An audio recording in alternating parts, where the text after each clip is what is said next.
നമസ്കാരം, സുധീഷാണ്. നമ്മളുടെ അടുത്ത് വന്ന് മഹാകാളി ഹീലിംഗ് ചെയ്തു പോയ ഒരുപാട് ആളുകളുണ്ട്. കഴിഞ്ഞൊരു 8 മാസത്തിനുള്ളിൽ ഒത്തിരി ആൾക്കാർക്ക് നമ്മൾ ഹീലിംഗ് ചെയ്തു കൊടുത്തിട്ടുണ്ട്. ഒരുപാട് റിസൾട്ടുകൾ അതിൽ വന്നിട്ടുണ്ട്. പക്ഷേ കുറച്ച് ആൾക്കാർ ചോദിക്കാറുണ്ട്, സാറേ എങ്ങനെയാണ് സാർ ഈ ഓൺലൈനിലിരുന്നുകൊണ്ട് വാട്സാപ്പ് കോളിലിരുന്നുകൊണ്ട് ഈ സോളിനെ എങ്ങനെയാണ് പിടിക്കുന്നത്, സോൾ അറ്റാച്ച്മെൻറ്റ് എങ്ങനെ മാറ്റുന്നു, ബാധ എങ്ങനെ റിലീസ് ചെയ്യുന്നു, നേരിട്ട് ചെയ്യേണ്ട കർമ്മങ്ങളല്ലേ എന്ന് ചോദിക്കും. അപ്പോൾ നിങ്ങൾ ഉദ്ദേശിക്കുന്നതെന്ന് വെച്ച് കഴിഞ്ഞാൽ നമ്മുടെ നോർമലായിട്ടുള്ള പൂജാ സംവിധാനങ്ങളാണ് നിങ്ങൾ എല്ലാവരുടെയും ഉള്ളിലുള്ളത്. അതേ നിങ്ങൾ കണ്ടുള്ളൂ. കാരണം ഒരു ആൾ വരുന്നു, ഹോമ കുണ്ടങ്ങളൊക്കെ ഒരുക്കുന്നു, പൂജകൾ ചെയ്യുന്നു, ആവാഹനം ചെയ്യുന്നു, ആവാഹിച്ച് പ്രതിമയിലേക്കായി കൊണ്ടുവന്നു, അല്ലെങ്കിൽ നിങ്ങളുടെ കയ്യിലോട്ട് തന്നെ തരുന്നു.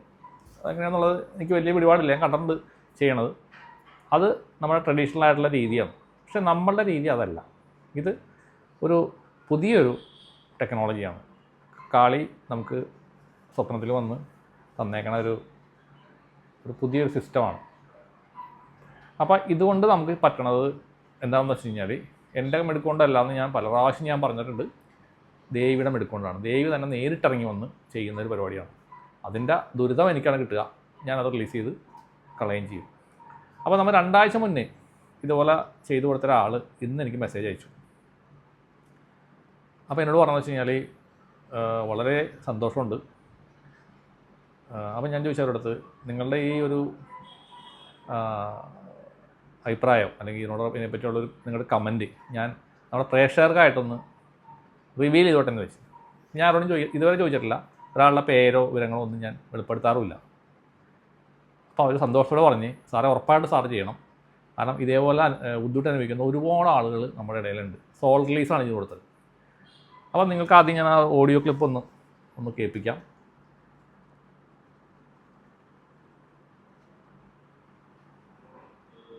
ഒരു 2 ആഴ്ചയോളമായി ഞാൻ ഇതിനു മുമ്പ് ഡിപ്രഷന് ഹോമിയോ മരുന്ന് കഴിക്കുന്നുണ്ടായിരുന്നു. പ്രശ്നം എന്താണെന്ന് വെച്ചാൽ രാവിലെയൊക്കെ മിക്കവാറും രാവിലെയാണ് ഞാനങ്ങ് ഉറക്കെ അങ്ങ് കരഞ്ഞു പോകും.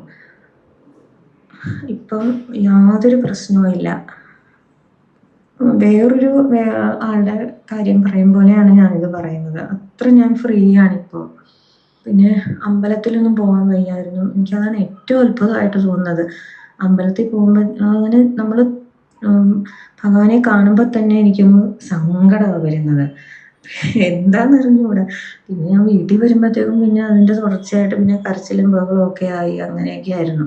ഇപ്പോൾ ഒരു കുഴപ്പമില്ല. മിക്ക ദിവസവും ഞാൻ അമ്പലത്തിൽ പോകുന്നുണ്ട്. ഒരു കുഴപ്പവും എനിക്ക് തോന്നിയിട്ടില്ല. ശരിക്കും ഒരു ജന്മം ഞാൻ കടപ്പെട്ടിരിക്കുന്നു. ഒരുപാട് നന്ദി. പിന്നെ എനിക്കൊരു മന്ത്രം പറഞ്ഞു തന്നിട്ടുണ്ടായിരുന്നു. അതിനിപ്പം ഞാൻ എണ്ണമാണോ വേണ്ടത്, സമയം ആണോ എന്ന് എനിക്കൊരു സംശയം. അതൊന്ന് പറഞ്ഞു തരാമോ? ഇപ്പോൾ കേട്ടത് നമ്മുടെ 2 ആഴ്ച മുന്നേ വന്ന് ചെയ്ത ഒരു ക്ലയൻറ്റിൻ്റെ സോൾ റിലീസ് കഴിഞ്ഞ ശേഷമുള്ള 2 ആഴ്ച ശേഷമുള്ള അവരുടെ അഭിപ്രായമാണ്. അപ്പോൾ അവർ വേറെയും ഓഡിയോ ക്ലിപ്പുകൾ അയച്ചിട്ടുണ്ട്.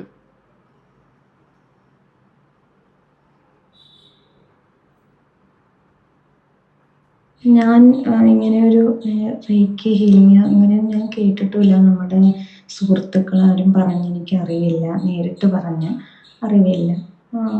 വീട്ടിലും വലിയ സപ്പോർട്ടൊന്നുമില്ല. ഇതറിയാവുന്ന ഒരാൾ എൻ്റെ അനിയത്തി മാത്രമേ ഉള്ളൂ. അല്ലാതെ ഇപ്പോൾ കൂടെ ഹസ്ബൻഡിനോ മോനോ ഒന്നും അറിഞ്ഞൂടാ ഇത്. അപ്പം ചെറിയൊരു സംശയം, ഇത് എന്തായിരിക്കും, എങ്ങനെയൊക്കെ ആയിരിക്കും എന്നുള്ളൊരു പേടിയോ എന്തോ ഒരു ഇത് എനിക്കുണ്ടായിരുന്നു. പക്ഷെ ഇത് കഴിഞ്ഞ് കഴിഞ്ഞപ്പോഴാണ്, കഴിഞ്ഞ ഒരു 2-3 ദിവസം കഴിഞ്ഞപ്പോഴാണ് എനിക്കത് ശരിക്കും ബോധ്യപ്പെട്ടത്. എന്നാലൊരു ഇത് ചെയ്യുന്ന സമയത്ത് സാറ് ചോദിച്ചതിൽ എനിക്കൊരു യാതൊരു മാറ്റവും എനിക്ക് തോന്നിയില്ലായിരുന്നു. അങ്ങനെ തോന്നുന്നുണ്ടോ, ഇത് തോന്നുന്നുണ്ടോ, ഉറക്കം വരുന്നുണ്ടോ എന്നൊക്കെ ചോദിച്ചതിന് ശേഷവും ഞാൻ ഉറങ്ങിയിട്ടില്ല കേട്ടോ. അപ്പോഴും എനിക്ക് തോന്നി, ദൈവമേ ഇതെനിക്ക് ഫലിക്കുമോ എന്നൊക്കെ തോന്നിയായിരുന്നു. ഇല്ല 100 അല്ല 101% ഫലിച്ചു. അപ്പോൾ അതാണ് അവിടെ ഒരു കമൻറ്റ്, അല്ല എനിക്ക് വാട്സാപ്പിൽ അയച്ച സന്ദേശമാണ് ഞാൻ നിങ്ങൾക്ക് കേൾപ്പിച്ചത്. ഇത് ഞാനൊരു പരസ്യത്തിന് വേണ്ടിയിട്ട് ഇടുന്നതല്ല കേട്ടോ. അങ്ങനെയാണെങ്കിൽ എനിക്ക് ഒരുപാട് സംഭവങ്ങൾ ഇവിടെ ചെയ്യാൻ സാധിക്കും. ഒരുപാട് ആൾക്കാരുടെ കേസുകൾ ഞാൻ ഈ ചുരുങ്ങിയ കാലഘട്ടത്തിൽ ഞാൻ ചെയ്തു കൊടുത്തിട്ടുണ്ട്. പക്ഷേ ഇത് ഇവർ എന്നോട് പറഞ്ഞു, ഞാൻ ചോദിച്ചു ഇങ്ങനെ കേട്ടപ്പോൾ. കാരണം ആളുകൾ നല്ലത് കിട്ടിക്കഴിഞ്ഞാൽ നല്ലത് എന്ന് പറയുന്ന ആൾക്കാർ കമ്പാരിറ്റീവ്ലി കുറവാണ്. ശരിയായില്ലെങ്കിൽ ശരിയായില്ലെന്ന് പറഞ്ഞിട്ട് ആദ്യം വരുന്നവരാണ് കൂടുതൽ. പൊതുവെ ആളുകളുടെ ഒരു സ്വഭാവം അങ്ങനെയാണ്. നമ്മൾ കുറ്റമായിട്ട് പറയണല്ലോ കേട്ടോ, പൊതുവെ അങ്ങനെയാണ്. ശരിയായാൽ ശരിയായെന്ന് അംഗീകരിക്കുന്നവർ കുറച്ച് പേരേ ഉള്ളൂ എന്നുള്ളതാണ്. അപ്പോൾ എന്തായാലും ഇവരുടെ ഈ ഒരു ഓഡിയോ എനിക്ക് അങ്ങേയറ്റം സന്തോഷം ഉണ്ടാക്കിയൊരു കാര്യമാണ്. അപ്പോൾ ഇതേപോലെ ദുരിതം അനുഭവിക്കുന്ന ആളുകൾ, ഇപ്പോൾ നമ്മൾ ചെയ്തത് ഇതൊരു അബോർഷൻ സോൾ കേസായിരുന്നു. എന്ന് വെച്ച് കഴിഞ്ഞാൽ ഇവർ അബോർഷൻ ചെയ്തിട്ടുണ്ടായിരുന്നു. അപ്പോൾ ആ ഒരു അബോർഷൻ സോളായിരുന്നു ഇവർ ചെയ്തിട്ടുണ്ടായിരുന്നു. അതെൻ്റെ വീഡിയോസ് കണ്ടപ്പോഴാണ് ഇവർക്ക് ഇത് ഇത്രയും പ്രശ്നമുള്ളൊരു സംഗതിയാണെന്ന് മനസ്സിലായത്. ഇവർ ഡിപ്രഷൻ്റെ മരുന്നെല്ലാം കഴിച്ചുകൊണ്ടിരുന്നു. അപ്പോൾ എന്നെ കോൺടാക്ട് ചെയ്തിട്ട് ഇങ്ങനെ പറഞ്ഞു, എനിക്ക് സാറേ ഇത് ചെയ്യണമെന്ന് പറഞ്ഞു. സ്ട്രെയിറ്റായിട്ട് അവർ ചെയ്ത് എൻ്റെ അടുത്ത് വന്ന് അതിൻ്റെ ഫീസൊക്കെ ആദ്യം തന്നെ അയച്ചു തന്നു. ഇത് ചെയ്യണം സാറേ എന്ന് പറഞ്ഞിട്ട് വന്നതാണ്. അപ്പോൾ അത് നമ്മൾ ചെയ്തു കൊടുത്താൽ അന്ന് അവർക്ക് മാറ്റമൊന്നും ഉണ്ടായില്ലെന്നൊരു പറയുന്നുണ്ട്. 2-3 ഡേയ്സിലേക്ക് മാറ്റമൊന്നും ഉണ്ടായില്ല. അവർക്കൊരു ടോട്ടലി ഒരു എന്തൊക്കെയോ ഷിഫ്റ്റ് നടക്കുന്ന പോലെയാണ് ഫീൽ ചെയ്തത്. അതിന് ശേഷമാണ് അവർക്ക് മാറ്റങ്ങൾ തുടങ്ങിയത്. ഇപ്പോൾ 2 ആഴ്ചയായി. അപ്പോൾ ഒരു ഹീലിംഗ് നമ്മൾ ചെയ്യുമ്പോൾ സാധാരണ ഒരു കുറേ പേർക്ക് ചെയ്യുമ്പോൾ തന്നെ കുറേ മാറ്റങ്ങൾ ഉണ്ടാവാറുണ്ട്. അവരുടെ കഴുത്തിലുള്ള വേദന മാറിപ്പോകും, ഗ്യാസ്ട്രിക് പ്രോബ്ലം നിമിഷ നേരം കൊണ്ട് മാറിപ്പോകുന്നു, അതിനൊക്കെ ആൾ പറയാറുണ്ട്. പക്ഷേ ഇവർക്ക് അങ്ങനെയൊന്നും കാര്യമായ മാറ്റങ്ങൾ കിട്ടിയിട്ടില്ല. പക്ഷേ ഒരു 3 ഡേയ്സ് കഴിഞ്ഞപ്പോഴാണ് തുടങ്ങിയത്. ഇപ്പോൾ 2 വീക്കായി അവർ തികച്ചും നോർമലായി. ഡിപ്രഷൻ്റെ മരുന്ന് കഴിച്ചിരുന്ന ആളാണ്. ഇപ്പോൾ ആ മരുന്നും ഒന്നും കഴിക്കുന്നില്ല. ഒരു അമ്പലങ്ങളിൽ പോകുന്നുണ്ട്. അത് പ്രത്യേകം നിങ്ങൾ ശ്രദ്ധിക്കുക, അമ്പലത്തിൽ ഇവർക്ക് പോകാൻ സാധിക്കുന്നുണ്ട്. അപ്പോൾ അതിനൊരു കാര്യം മനസ്സിലാക്കേണ്ടത്, നെഗറ്റീവ് എനർജിയോ അല്ലെങ്കിൽ സോൾ അറ്റാച്ച്മെൻറ്റോ ഉള്ള ആളുകൾക്ക് പോസിറ്റീവായ ഒരു സ്ഥലത്തേക്ക് പോകുമ്പോൾ അവിടെ നിൽക്കാൻ പറ്റില്ല. കാരണം നിങ്ങളിൽ ഇരിക്കുന്ന ആ ഒരു നെഗറ്റീവ് എനർജി നിങ്ങളെ പുറത്തേക്ക് പോകാനായിട്ട് പ്രോത്സാഹിപ്പിക്കും, അല്ലെങ്കിൽ പിടിച്ചു വലിച്ചു കൊണ്ടുപോകും പുറത്തേക്ക്. ചിലപ്പോൾ ചില ബാധകൾ നിങ്ങൾ അമ്പലത്തിലോട്ട് പ്രവേശിക്കുമ്പോൾ അമ്പലത്തിൽ നിന്ന് അവിടെ ആ ഒരു നല്ല പവർഫുള്ളായിട്ടുള്ള അമ്പലങ്ങൾ, ഇപ്പോൾ ഉദാഹരണത്തിന് വല്ല മാമാനി കുന്നോ കൊടുങ്ങല്ലൂർ അമ്പലമോ അതേപോലത്തെ പവർഫുള്ളായിട്ടുള്ള ദേവീക്ഷേത്രങ്ങളിൽ ചെല്ലുമ്പോൾ ഈ ബാധ അവിടെ നിന്ന് ഇറങ്ങി വാതിൽക്കൽ നിൽക്കും. എന്ന് വെച്ചാൽ ഗേറ്റിന് പുറത്ത് നിൽക്കും. നിങ്ങൾ അകത്തോട്ട് കയറി നിങ്ങൾ വല്ല നാളികേരമുട്ടോ വലിയ പൈസ ചിലവാക്കി വഴിപാടൊക്കെ ചെയ്യും. അവിടെ നിൽക്കുമ്പോൾ നിങ്ങൾക്ക് ഒന്ന് കൊള്ളാം, ഒക്കെ ഓക്കെയാണെന്ന് തോന്നും. അതും കഴിഞ്ഞ് നിങ്ങൾ പുറത്തിറങ്ങി നിങ്ങൾ ഗേറ്റ് കടന്ന് വീട്ടിലോട്ട് പോകുമ്പോൾ ഈ സാധനം നിങ്ങളുടെ കഴുത്തിൽ കയറിയിരിക്കും. ഇത് ആലോചിച്ച് നോക്കിക്കോ, നിങ്ങൾ അതേപോലത്തെ വഴിപാടുകൾ ചെയ്യുന്നവർക്ക് ഈ അനുഭവം ഉണ്ടാവും. അപ്പോൾ ആ വഴിപാടുകൾ ചെയ്യുമ്പോൾ അതിനെ കുറ്റമായിട്ട് ഞാൻ പറയണില്ല കേട്ടോ. ഈ കഴിഞ്ഞ ദിവസം ഒരു കമൻറ്റ് ഞാൻ കണ്ടായിരുന്നു, നിങ്ങൾ ആ വഴിപാടുകൾ ചെയ്യരുതെന്ന് വീഡിയോയിൽ പറഞ്ഞു. ഞാൻ ഒരിക്കലും അങ്ങനെ ഉദ്ദേശിച്ച് ഞാൻ പറഞ്ഞിട്ടില്ല. കാരണം ഞാൻ ചെയ്യുന്ന ഒത്തിരി വീഡിയോസ് എൻ്റെ വീഡിയോ കാണുന്നവർക്കൊക്കെ അറിയാം. അമ്പലങ്ങളിലെ പറ്റിയും അമ്പലങ്ങളിലെ വഴിപാടുകളെ പറ്റിയും അവിടുത്തെ മഹത്വങ്ങളെ പറ്റിയാണ് ഞാൻ കൂടുതലും പറഞ്ഞുകൊണ്ടിരിക്കുന്നത്. വഴിപാടുകൾ ചെയ്യരുതെന്ന് ഞാൻ ഒരിക്കലും പറയുന്നില്ല. വഴിപാട് ചെയ്യേണ്ട കാര്യം നമ്മൾ ചെയ്യുക തന്നെ വേണം. മുട്ടറക്കേണ്ടത് പോയി മുട്ടറക്കുക.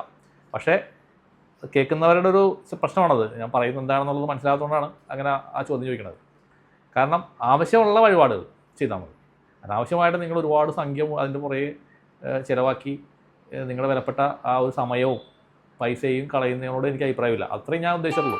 ഒത്തിരി ആളുകൾ ഒരുപാട് പൈസ ഓരോ ആളുകൾ പറഞ്ഞിട്ട് ഓരോ സ്ഥലങ്ങളിൽ പോയിട്ട് ഓരോ വഴിപാടുകൾ ചെയ്ത് ഇങ്ങനെ ഒരുപാട് പൈസ, അതായത് ചിലപ്പോൾ ലക്ഷങ്ങളിൽ ചിലപ്പോൾ ചിലവാക്കിയിട്ടുണ്ടാവും. അങ്ങനെ ചിലവാക്കുന്ന ആളുകളാണ് ഒരു രക്ഷയില്ലാണ്ടാകുമ്പോഴാണ് നമ്മുടെ വീഡിയോ കണ്ടിട്ട് എൻ്റെ അടുത്ത് വരുന്നത്. അപ്പോൾ അവരുടെ ഉള്ളിലൊരു പേടിയാണ്, ഒരു ഭയമുണ്ട്. ഇങ്ങോട്ട് തട്ടിപ്പായിരിക്കുമോ, ഇങ്ങോട്ട് പോയാൽ ശരിയാവോ, അത് ഞാൻ പറഞ്ഞ കാര്യങ്ങൾ കേൾക്കുമ്പോൾ ഇതെല്ലാം പുതിയ അറിവാണ് അവർക്ക്. ഇങ്ങനൊരു സംഭവമേ അവർ കേട്ടിട്ടില്ല. ഇങ്ങനെയൊക്കെ ഉള്ളതാണോ എന്നൊക്കെ സ്വാഭാവികമായിട്ട് ഇപ്പോൾ എനിക്കാണെങ്കിൽ തോന്നും. പക്ഷേ നമ്മളുമായിട്ട് സംസാരിച്ച് ഒരു കാര്യത്തിലേക്ക് വന്നു കഴിയുമ്പോൾ ആളുകൾക്ക് ആ സംശയം മാറാറുണ്ട്. മിക്കവരും ജെന്യൂനായിട്ടുള്ളൊരു മനുഷ്യനാണെന്ന് എന്നോട് സംസാരിക്കുമ്പോൾ മിക്കവരും പറയാറുണ്ട്, സാറ് ഒരു ജെന്യൂനാണെന്ന് സംസാരിക്കുമ്പോൾ അറിയാം എന്ന് തോന്നും. എനിക്ക് അങ്ങനെ ഒരാളെയും പറ്റിച്ചിട്ട് അല്ലെങ്കിൽ അങ്ങനെ ഒരു നേട്ടം ഉണ്ടാക്കേണ്ട ഒരു ആവശ്യം എന്നെ സംബന്ധിച്ചിട്ടില്ല എന്നുള്ളതാണ് വാസ്തവം. ഞാൻ നല്ല രീതിയിൽ ജീവിക്കുന്ന ഒരാളാണ്. പക്ഷേ ദേവി പറഞ്ഞുകൊണ്ട് മാത്രം, ദേവി എനിക്ക് സ്വപ്നത്തിൽ വന്നിട്ട് ഇങ്ങനെ ഈ വിദ്യ പറഞ്ഞു തന്നു, മഹാകാളി ഹീലിംഗ് എന്ന് പറഞ്ഞിട്ട്. കാളി ഹീലിംഗ്, എനിക്ക് കാളി വിദ്യ എന്ന് പേര് വെക്കണമെന്ന് പറഞ്ഞു. കാളി വിദ്യ എന്നാണ് അതിന് പറയുക. പക്ഷേ അത് കാളി ഹീലിംഗ് എന്നാക്കിയാണത്. പക്ഷേ മഹാകാളി ഹീലിംഗ്. പക്ഷേ ആളുകൾ സ്വമേധയാ എൻ്റെ അടുത്തേക്ക് വരികയും ചെയ്യണം. ഞാൻ അതിന് വേണ്ടിയിട്ടൊന്നും ചെയ്തിട്ടില്ല. പക്ഷേ പിന്നീട് ഞാൻ എന്നോട് പറഞ്ഞു, ഇത് ആളുകൾ വരും, ചെയ്തു കൊടുക്കണം. അങ്ങനെയാണ് ഞാൻ ഈ ചാനലൊക്കെ സ്റ്റാർട്ട് ചെയ്തത്. ചാനൽ തുടങ്ങുന്നതിന് മുമ്പും എനിക്ക് ഇഷ്ടംപോലെ ആളുകളുണ്ടായിരുന്നു. ചാനൽ തുടങ്ങിയപ്പോൾ അത് ആളുകൾ കൂടിയെന്ന് മാത്രമേ ഉള്ളൂ. എന്തായാലും ഒത്തിരി ആൾക്കാർക്ക് അതുകൊണ്ട് പ്രയോജനം കിട്ടിയിട്ടുണ്ട്. അപ്പോൾ ഇത് നിങ്ങൾ ശ്രദ്ധിക്കുക. ഇത്തരം കാര്യങ്ങൾ നിങ്ങൾക്ക് ഇതേപോലുള്ള അനുഭവങ്ങൾ എൻ്റെ വീഡിയോസ് കാണുമ്പോൾ നിങ്ങൾക്ക് മനസ്സിലാവും. അത്തരം അനുഭവങ്ങളുണ്ടെങ്കിൽ നിങ്ങൾ അത് റിലീസ് ചെയ്ത് കളയാം. അപ്പോൾ എൻ്റെ അടുത്ത് വരണമെന്ന് ഞാൻ പറയണില്ല, പക്ഷേ അറിയാവുന്ന ഒരാളെ കൊണ്ട് ചെയ്യിച്ചിട്ട് സോൾ അറ്റാച്ച്മെൻറ്റ് ഉണ്ടെങ്കിൽ പ്രത്യേകിച്ച് അത് റിലീസ് ചെയ്ത് നിങ്ങൾ കളഞ്ഞു കഴിഞ്ഞാൽ ലൈഫ് നിങ്ങളുടെ മാറും. സ്ട്രഗിൾ ഉണ്ടാവില്ല നിങ്ങൾക്ക് ലൈഫിൽ, ഹാപ്പി ആയിട്ടിരിക്കാൻ പറ്റും. എല്ലാവർക്കും നന്ദി, നമസ്കാരം.